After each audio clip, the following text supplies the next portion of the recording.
வணக்கம், வாங்க. Welcome to Sai Gandhi kitchen. இன்றைக்கி நாம் பொட்டுக்கடலை மிட்டாய் செய்ய போகிறோம். இது வந்து ரொம்ப ப்ரோட்டீன் நிறைந்தது, உடம்புக்கு ரொம்ப நல்லது, ஒரு ஹெல்த்தியான ஸ்நாக்ஸ் கூட. இது வந்து வீட்டில் இருக்கிற பொருட்களை 2 பொருட்களை வச்சு நம்ம ஈஸியாக சிம்பிளாக செஞ்சிடலாம். இது எப்போதுமே நம்ம வீட்டில் வெல்லம் பொட்டுக்கடலை இருக்கும். 2வது பசங்களுக்கு வந்து இது ஈவினிங் ஸ்நாக்ஸாக கொடுக்கலாம். செய்கிறது வந்து ஒரு 1/2 ஹவருக்குள்ளே செஞ்சிடலாம், ஈஸியாக செஞ்சிடலாம். இது ஒன்றும் கஷ்டம் கிடையாது. பாகு பதம் எடுக்கிறது அது ரொம்ப ஈஸி. அதை நான் செஞ்சு காட்டும்போது அப்படி பார்த்தீங்கன்னா சிம்பிளாக போயிடும். இதை வந்து நான் எப்படி செய்கிறது அப்படின்னு செஞ்சு காட்ட போகிறேன். இதுக்கு தேவையான பொருட்கள் ஃபஸ்ட்டு பார்த்துடலாம். 300 கிராம் பொட்டுக்கடலை எடுத்திருக்கேன் நான். இதுக்கு வந்து 150 கிராம் வெல்லம் எடுத்திருக்கேன், பாகு வெல்லம் எடுத்திருக்கேன். இதை வந்து நம்ம ஃபஸ்ட்டு வானலில் இந்த பொட்டுக்கடலையை லைட்டாக சூடு பண்ணிப்போம். ஏன்னா நம்ம வாங்கி ரொம்ப நாளாக இருக்கும், அதனால் இது ஈரத்தன்மை இருக்கும். அதனால் நம்ம கொஞ்சம் லைட்டாக ரோஸ்ட் பண்ணிக்கலாம், வறுத்துக்கலாம். ரொம்ப வறுக்க வேண்டியது கிடையாது.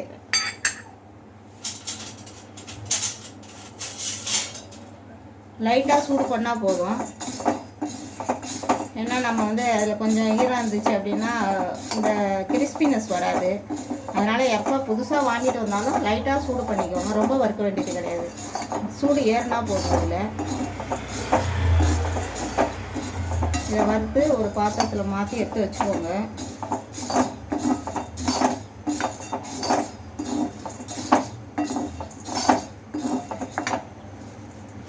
சூடு ஏறணும். அப்படி தொட்டு பார்த்தீங்கன்னா சூடு ஏறிருந்துச்சுன்னா ஹீட்டு அந்த கிறிஸ்பினஸ் வந்துடும். நிலக்கடலை வந்து ரொம்ப காஸ்ட் அதிகம் வர்றதுனால இது வந்து ரொம்ப சிம்பிளாக இருக்கும், ரொம்ப டேஸ்ட்டும் நல்லாயிருக்கும், ரொம்ப ஹெல்த்தியானது கூட. அது ஒரு நாள் செஞ்சால் இது ஒரு நாள் செய்யலாம், பசங்களுக்கு செஞ்சு கொடுக்கலாம். நான் ஏற்கனவே இந்த தேங்காயிலெல்லாம் இந்த மாதிரி மிட்டாய் போட்டிருக்கேன் நான். இப்போ நல்லா சூடாயிடுச்சு. இப்போ நம்ம வறுத்துக்கலாம். பாத்திரத்தில் மாற்றிக்கலாம். இது வந்து கொஞ்சம் ஆறணும். இப்போ வந்து நம்ம பாகு காய்ச்சறதுக்கு 1/2 டம்ளர் தண்ணி ஊற்றிக்கோங்க, ரொம்ப தேவையில்லை. பாத்திரம் வந்து இந்த மாதிரி கடாயில் வச்சு நீங்கள் செஞ்சீங்கன்னா தான் அது வந்து நல்லா பதம் நல்லா வரும். மற்ற பாத்திரம் இந்த மாதிரி குழிவான பாத்திரம், எண்ணெய் வானல் வந்து இப்படி நல்லா திக்கான பாத்திரமாக எடுத்துக்கோங்க, வெயிட்டான பாத்திரமாக எடுத்துக்கோங்க. இப்போ இதில் நம்ம வெள்ளத்தை போட்டுருவோம். இதுக்கு நான் வந்து 300 கிராம் வறுக்கடலை, பொட்டுக்கடலைன்னு சொல்லுவீங்கள்ல, அந்த வறுக்கடலை வந்து 300 கிராம் எடுத்திருக்கேன். அதுக்கு 150 கிராம் நான் வெல்லம் எடுத்திருக்கேன்.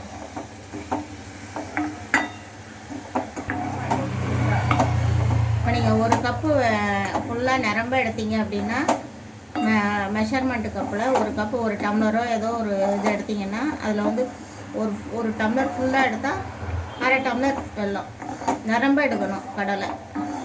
நான் வந்து ஃபுல்லாக இந்த பாத்திரத்தில் எடுத்தேன். அதில் வந்து இது உடச்சி போட்டால் அரை விட கம்மியாக இருக்கும், கொஞ்சம் 1/2 கப்பு அளவு. இது வந்து நம்ம கொஞ்சம் நல்லா கொதித்த உடனே நம்ம ஃபில்ட்ரு பண்ணி எடுத்துக்கணும், அதில் மண்ணெல்லாம் இருக்கும்.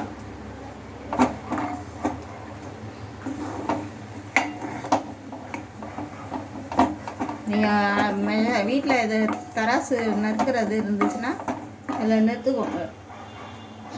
இல்லை கடையில் வாங்குகிற மாதிரி இருந்தால் கூட 300 கிராம் வாங்கிட்டு 150 கிராம் வாங்கிக்கோங்க, அளவு சரியாக இருக்கும்.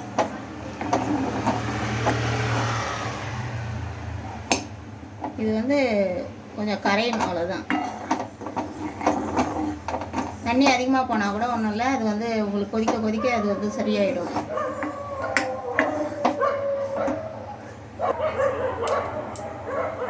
இதில் வந்து மண் தூசு நிறையா இருக்கும், அதனால் நம்ம வந்து இதை ஃபில்ட்ரு பண்ணிக்கலாம். இந்த இரும்பு வடிகட்டி யூஸ் பண்ணுங்கள், பிளாஸ்டிக் யூஸ் பண்ணிடாதீங்க.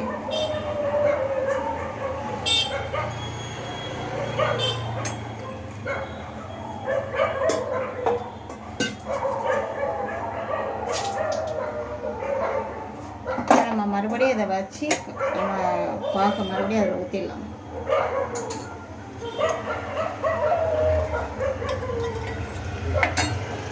அதனால் பாகு கொதிக்கணும். கொஞ்சோண்டு ஒரு பாத்திரத்தில் தண்ணி சைடில் வச்சுக்கோங்க, ஏன்னா நம்ம பாகு பதம் பார்க்கணும்ல, அதனால் இதை வச்சுக்கோங்க.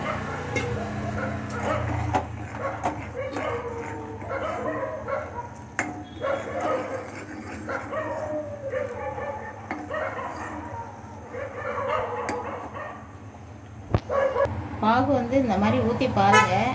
ஊற்றி பார்க்கும்போது நல்லா கல் மாதிரி வரணும், உடையணும். இந்த பாகு வந்து நம்ம இது வந்து இன்னும் கொஞ்சம் அடுத்த ஸ்டேஜ் தான் போகணும்.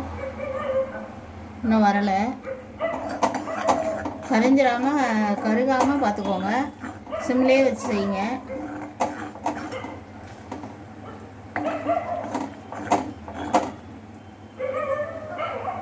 இது வந்து நல்ல முட்டாய் பதம் உடையணும், கண்ணாடி மாதிரி உடையணும். அது கல் பதம் கூட கிடையாது, அதுக்கு அடுத்த ஸ்டேஜ்.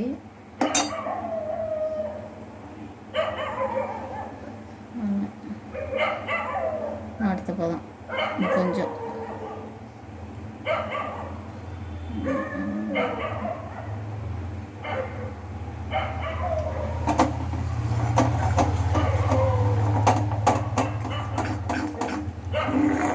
ஒரு 3 நிமிஷம் 3 செகண்ட்.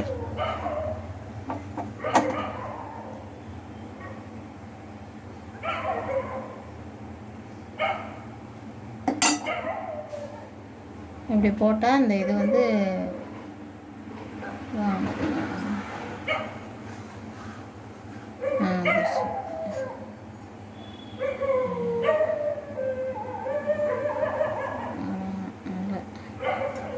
கொஞ்சம்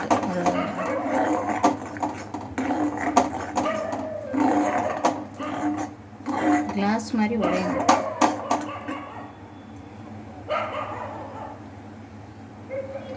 இல்லைன்னா சவுச்சோன்னு இருக்கும்னு நினைக்கிறேன்.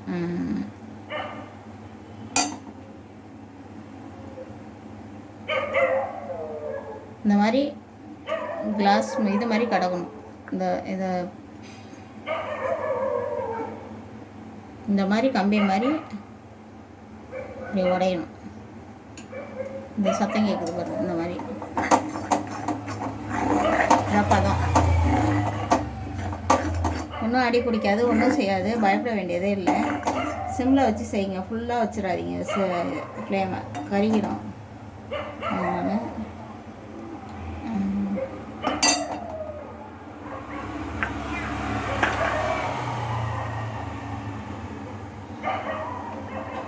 இந்த மாதிரி இதுதான் பதம். இந்த மாதிரி ஸ்ட்ராங்காக இருக்கணும். இந்த குச்சி மாதிரி இருக்கணும். இந்த பாகு வந்து இந்த மாதிரி இருக்கணும். இப்போ நம்ம போட்டு கிண்டிடலாம்.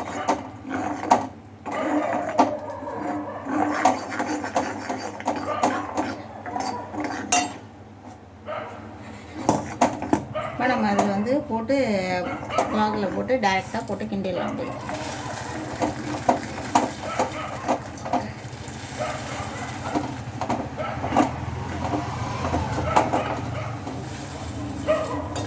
அடுப்பு ஆஃப் பண்ணிடலாம்.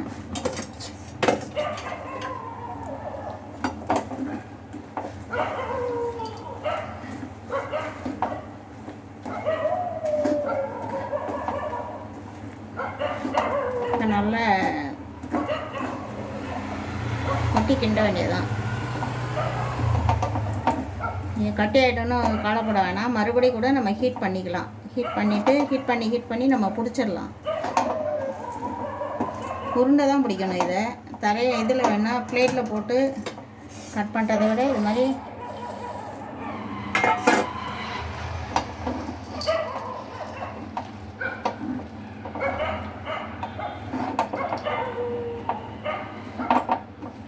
சரியாக இருக்குது. தண்ணி அது பால் கரெக்டாக இருக்குது. இப்போ நம்ம கொஞ்சம் ஹீட் பண்ணிக்கலாம் அடுப்பை.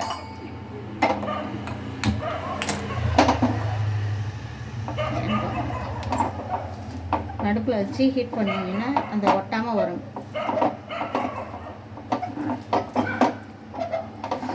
ஹீட் பண்ணிவிட்டு கொஞ்சம் ஆறினோடனே அப்படியே பிடிக்க ஆரம்பிச்சிட வேண்டியதான். இப்போ அடுப்பை ஆஃப் பண்ணிடலாம். ஆஃப் பண்ணிட்டு கொஞ்சம் ஆறுறதுலேயே வெயிட் பண்ணலாம். வேணால் கொஞ்சோன்னு நெய் போட்டுக்கலாம். அந்த ஷைனிங்காக கொஞ்சமாக நெய், அதிகம் தேவைப்படாது. இப்போ ரெடி ஆகிடுச்சி. இப்போ நம்ம வந்து ஆறினோடனே பிடிக்கலாம். மறுபடியும் பிடிக்க வரல அப்படின்னா மறுபடியும் லைட்டாக சூடு பண்ணிங்கன்னா மறுபடியும் இலக்கும், மறுபடியும் பிடிக்கலாம்.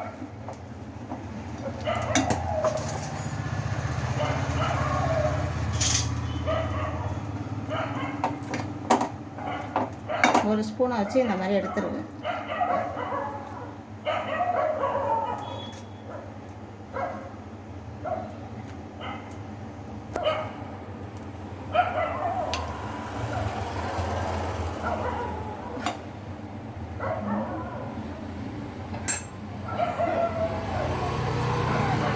நம்ம கையில் கொஞ்சமாக நெய் தடவிட்டு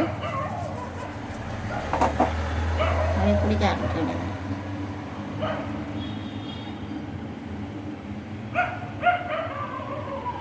ரொம்ப ஈஸி தான், ஒன்றும் சுடாது. ஆற அப்படியே பிடிச்சிடலாம், பிளேட்டில் வச்சிடலாம். ரொம்ப சிம்பிள் தான், ஒன்றும் கஷ்டம் கிடையாது. ஆறுனா கூட பிடிக்க வரும். நீங்கள் சூடோடு பிடிக்க வேணாம், கொஞ்சம் லைட்டாக ஆறுனுச்சுன்னா பிடிச்சிடலாம். மறுபடியும் அப்படியே கட்டி ஆகிடுச்சு அப்படின்னா மறுபடியும் ஹீட் பண்ணிக்கலாம். அடுப்பிலே வச்சுக்கிட்டு அப்படியே ஹீட் பண்ணிவிட்டு பிடிச்சிக்கலாம். இப்போ நம்ம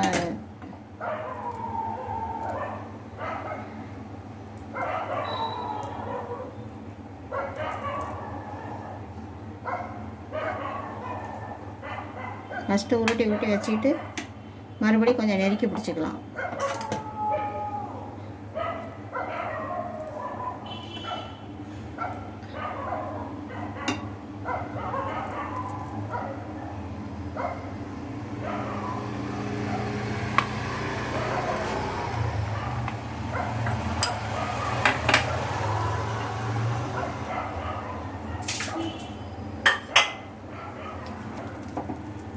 ஏன்னா இதே பாத்திரத்தில் தான் நீங்கள் வச்சு பிடிக்கணும். ஏன்னா வேறு பாத்திரம் மாற்றிட்டீங்க அப்படின்னா அந்த சில்வர் பாத்திரம்னா அடி பிடிக்கும். அதனால் இந்த மாதிரி ஹீட்டான பாத்திரம் தான், அழுத்தமான பாத்திரம், இந்த மாதிரி கடாய் மாதிரி வச்சு தான் செய்யணும். நான்ஸ்டிக்கில் யூஸ் பண்ணாதீங்க. ஏன்னா இது ரொம்ப நேரம் வச்சு அடுப்பில் சூடு பண்ணி செய்கிறதுனால ஏதாவது கெமிக்கல் ரியாக்ஷன் ஆகிடும். வச்சு நான்ஸ்டிக்கை அவாய்ட் பண்ணுங்கள்.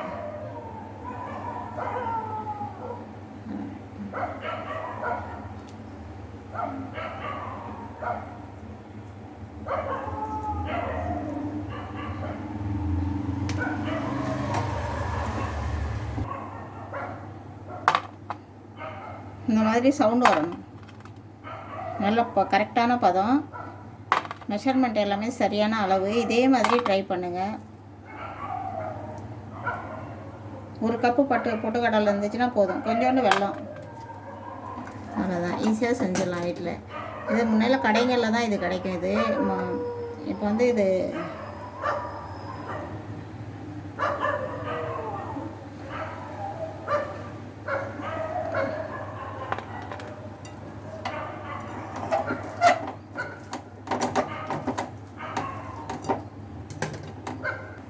சிக்கனமாக வீட்டில் இருக்கிற பொருட்களை வச்சு ரொம்ப சிம்பிளாக, இப்போ பசங்கன்னு இல்லை, நம்மளே ஈவினிங் ஸ்நாக்ஸாக ஏதோ வேலை பார்த்துட்டு இருக்கும்போது ஏதாவது ஸ்வீட் சாப்பிட்ணுன்னு தோணுச்சுன்னா இதில் எடுத்து சாப்பிட்லாம்.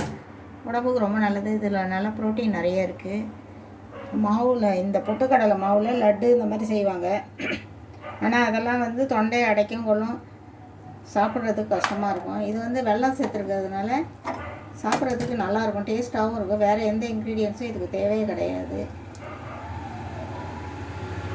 கடலையை கம்பேர் பண்ணுறப்ப இது உங்களுக்கு ரொம்ப ரேட்டு கம்மி தான்.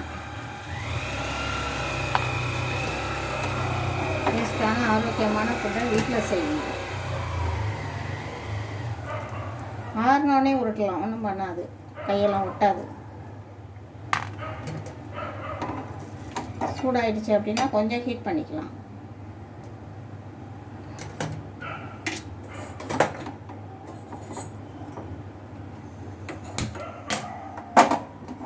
மேலே கீழே சூடு ஆறிடுச்சு, லைட்டாக சூடு பண்ணிட்டு ஆஃப் பண்ணிக்கலாம். ஏன்னா பாத்திரம் சூடாகிடும், பாத்திரம் சூடாகிடுச்சுன்னா அது இலகிடும். அவ்வளோதான், ஆஃப் பண்ணிடலாம். அப்பப்போ சூடு பண்ணி நம்ம பிடிச்சிக்கலாம்.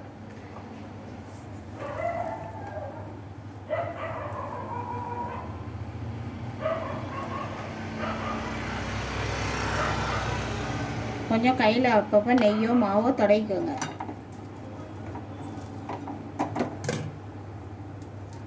அப்படி கஷ்டமாக இருக்குது அப்படின்னா ஒரு டம்ளருக்குள்ள உருட்டி போட்டு அப்படியே நீங்கள் உருட்டுனீங்கன்னா உருளும். இந்த மாதிரி ஒரு பாத்திரத்தில் போட்டு அப்படியே உருட்டுனீங்கன்னா உருட்டும். அப்படி செய்யலாமா? சரியா இருக்கா?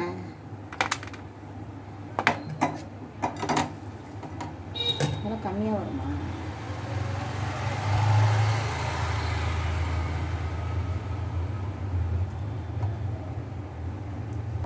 இப்போ மறுபடியும் சூடு பண்ணதுனால உங்களுக்கு வந்து அடி பிடிக்காமல், அடியில் ஒரு பொட்டுக்கடலை கூட வேஸ்ட் ஆகாமல் நம்ம வந்து ஈஸியாக பிடிச்சிடலாம். நீங்கள் வந்து கட்டி ஆகிடுச்சுன்னா கவலைப்படணும், உடனே ஹீட் பண்ணிவிடுங்க. லைட்டாக சிம்மில் வச்சு சூடு பண்ணிவிட்டு அப்புறம் பிடிக்கலாம். இது ஒன்றும் ஆகாது, ஆற பிடிச்சிக்கிட்டே இருக்கலாம். நல்லா கிறிஸ்பியாக ஆகிடுச்சு கடலை மிட்டாய், பொட்டுக்கடலை மிட்டாய். வறுக்கடலை, புரிச்சக்கடலை, அது மாதிரி சொல்லுவாங்களே, அது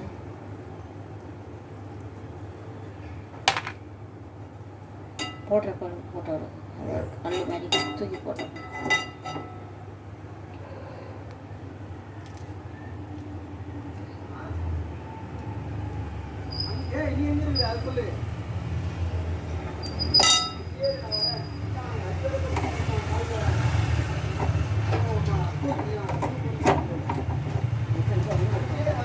கிராம் பொட்டுக்கடலை, 150 கிராம் வந்து வெல்லம், பாகு வெல்லம். அதில் வந்து கிட்டத்தட்ட 30 உருண்டை நம்மளால் பிடிக்க முடியும். ரொம்ப சிம்பிளாக ஈஸியான ஒரு ஸ்நாக்ஸ். பசங்களுக்கு இந்த மாதிரி செஞ்சு கொடுங்க. வெல்லம் உடம்புக்கு நல்லது, பொட்டுக்கடலையும் ரொம்ப ரொம்ப நல்லது. இப்போ சுவையான பொட்டுக்கடலை மிட்டாய் ரெடி. இதை சாப்பிட்டு பார்த்துட்டு டேஸ்ட் எப்படி இருக்குன்னு எனக்கு கமெண்ட் பாக்ஸில் எழுதுங்க. என்னுடைய சாய்காந்தி கிச்சன் சேனலை சப்ஸ்கிரைப் பண்ணுங்கள், லைக் பண்ணுங்கள், ஷேர் பண்ணுங்கள். நான் இன்னொரு ஆரோக்கியமான ரெசிபியோடு அவங்கள சந்திக்கிறேன். இவ்வளோ தூரம் பார்த்ததுக்கு ரொம்ப தேங்க்ஸ்.